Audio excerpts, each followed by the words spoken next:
Bike সীমিত স্পিডে চালাচ্ছে শ্রাবণ, পিছনে বসে আছে শুভ্র। শুভ্র সকল কিছুই শ্রাবণকে শেয়ার করেছে, তাই শ্রাবণ যাচ্ছে শুভ্রর মেয়েকে প্রথম দেখবে। শুভ্র ফোন দেখাতে চাইলেও শ্রাবণ দেখে নাই, বলেছিল শুভ্র অরুকে আসলে একেবারেই দেখবে।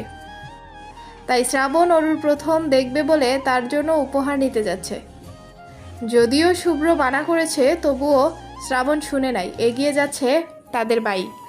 আসলে শুভ্র আর শ্রাবণ দুটি দেহ, একটি প্রাণ, এটাই পরিবারের মানুষ, মানে তাদের মধ্যে ঝামেলা খুব কম হয়। শুভ্র সবসময় শ্রাবণের জন্য নিজের পছন্দের জিনিস স্যাক্রিফাইস করছে, ঠিক তেমনই শ্রাবণও তাই। এই যে দুই ভাই, তাদের পছন্দ সবসময় একই, কখনো ভিন্ন ভিন্ন জিনিস পছন্দ হতো না, কিন্তু শুধু একটাই দিক তাদের ভিন্ন, দুজনের পেশা। শুভ্র সবসময় পরিবারের কথা শুনে চলায়, সে আর তার বাবা চাচার কথা ফেলতে পারেনি। কিন্তু শ্রাবণ তার স্বপ্ন পূরণ করেছে, এতে কারোর কোনো আপত্তি নেই, সবাই খুব খুশি। বাড়ির দুই ছেলেই প্রতিষ্ঠিত। সময় চলে যায় বাতাসের মতো, সময় কারোর জন্য থামে না। শুভ্ররা বাড়ি ফিরতে ফিরতে রাত হয়ে গেছে। বাড়ির সকলে বসে আছে ড্রয়িং রুমের সোফায়, আড্ডা দিতে ব্যস্ত। প্রতিদিন সন্ধ্যায় জাঁকজমক হয় তালুকদার বাড়ি। মিসেস সুমনার হাতের এক এক দিনের আলাদা আলাদা রেসিপি উপভোগ করেন সবাই। অরুকে কোলে নিয়ে বসে আছে ফারুক তালুকদার, আর সারার পাশে বসে আছে আনিস তালুকদার। সারা অবাক না হয়ে পারল না, এই পরিবারের মানুষগুলো খুব বিনয়ী, মাত্র কয়েক ঘন্টার পরিচয়ে তাদের মেয়ের জায়গা দিয়ে দিয়েছে। আনিস তালুকদার সারার সাথে এটা সেটা নিয়ে গল্প করছে, ছাড়াও সুন্দরভাবে উত্তর দিচ্ছে। সারার আজ সত্যি মনে হচ্ছে আল্লাহ যা করে ভালোর জন্যই করে। এমন ভালো পরিবার আর পরিবারের প্রত্যেকটা মানুষ, যা সারার হৃদয় ছুঁয়ে গেছে।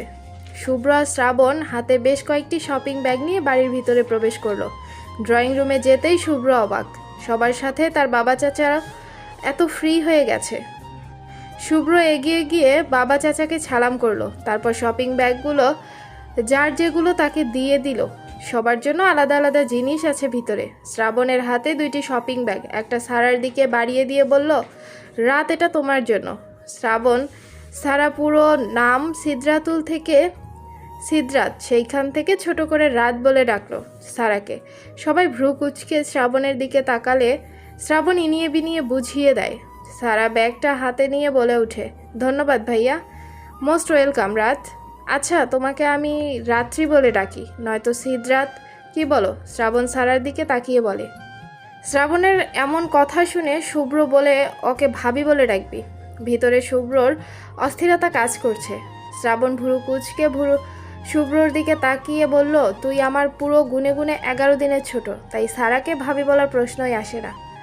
আসলে শ্রাবণ সব জানে, এটাও জানে সারা এতিম আর তার আপন বলতে কেউ নাই।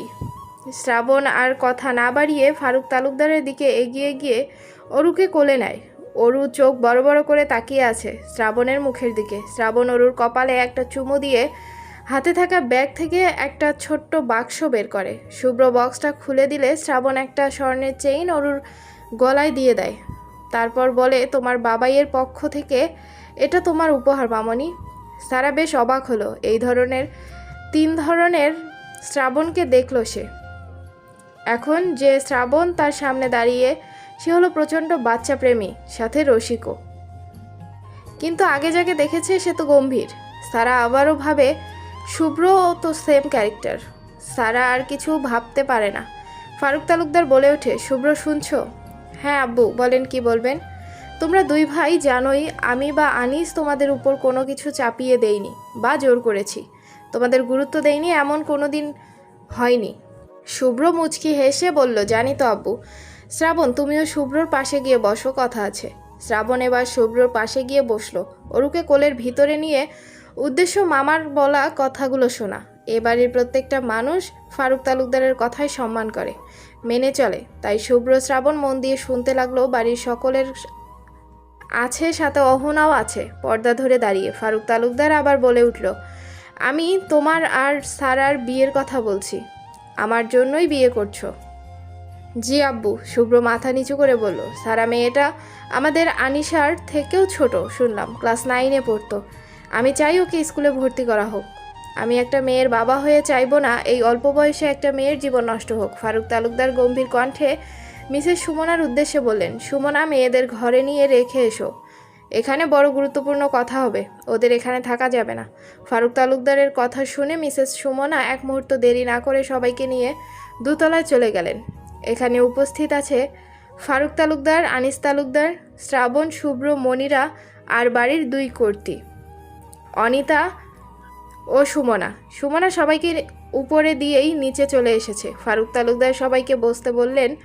সবার মাঝে বেশ খানিকটা নীরবতা চলল। নীরবতা ভেঙে শুভ্র বলে উঠল, আব্বু, সবাই এখানে আছে, এবার বলেন কি বলবেন। ফারুক তালুকদার গম্ভীর কণ্ঠে বললেন, তুমি কি বিজি? না আব্বু। এবার ফারুক তালুকদার বলা শুরু করলেন, এখন যে কথাগুলো বলবো এই কথাগুলো বাড়ির বাচ্চাদের কানে যেন যায় না, কঠোরভাবে বলছি। আর আমার কথা শেষ না হওয়া অবধি কেউ কোনো প্রতি উত্তর করবা না, বলে থাকলেই তিনি। সবাই চুপচাপ শুনল। ফারুক তালুকদার গলা ঝাড়া দিয়ে বলে উঠলেন শুভ্রর উদ্দেশ্যে, শুভ্র, তোমার কোনো কাজে বা কথায় আমি কখনো নিষেধ করি নাই, তুমি না শ্রাবণ এর ক্ষেত্রেও। আমি বা এখানে সবাই যেন সারা মেয়েটা কোনো পরিবার নেই, তাই আমি আর আনিস সিদ্ধান্ত নিয়েছি ও আমাদের মেয়ে হয়ে এ বাড়িতে থাকবে। আর শুভ্রর সাথে 4 বছরের চুক্তির বিয়ে হয়েছে, সারা জানে কি জানি না, তবে আমি বা সবাই জানো। সবাই শুধু চুপচাপ শুনে যাচ্ছে। ফারুক তালুকদার শুভ্রর উদ্দেশ্যে বলে উঠে, শুভ্র, আমি চাই তুমি মেয়েটাকে স্কুলে ভর্তি করিয়ে দিয়ে আসবে, আর আজ থেকে ওর সকল দায়িত্ব তোমার আম্মুর, অনিতার। সারা মেয়েটাকে কোনো চাপ দিবা না। আমি চাই ও পড়াশোনা করুক, নিজের একটা পরিচয় করুক, আরও আজ থেকে ফাতিহা আর আনিসার সাথে থাকবে একই রুমে। আমার কথা শেষ, আমার সিদ্ধান্ত অটুট। এবার তোমাদের কোনো সমস্যা থাকলে বলতে পারো। ফারুক তালুকদারের কথা শেষ হতেই শুভ্র বিরক্ত সহকারে বলে ওঠে, কিন্তু আব্বু, কোনো কিন্তু নয়, ওকে যেহেতু আমি ছেলের বউ ভাবি, সেহেতু ও আনিছার মেয়ের মতো আর আমারও মেয়ের মতো, তাই ভাবছি যতই বিয়ে হোক না কেন সেটা চুক্তির, আর ওর এখনও 18 বছর হয়নি। আমি এই বিষয়ে আর কোনো কথা শুনতে চাই না। সবার 18 বছর হলে, সারার 18 বছর হলে আমি আবার বিয়ের কথা ভেবে দেখব, ততদিন ওর থেকে দূরে থাকবা, বলেই উঠে চলে যায় ফারুক তালুকদার। শুভ্র বিরক্তিতে চোখ মুখ কুঁচকে নেয়। তার এখন অসহ্য লাগছে। কিছু না বলেই গটগট করে উপরে নিজের রুমে চলে গেল। যে যার কাজে চলে গেল।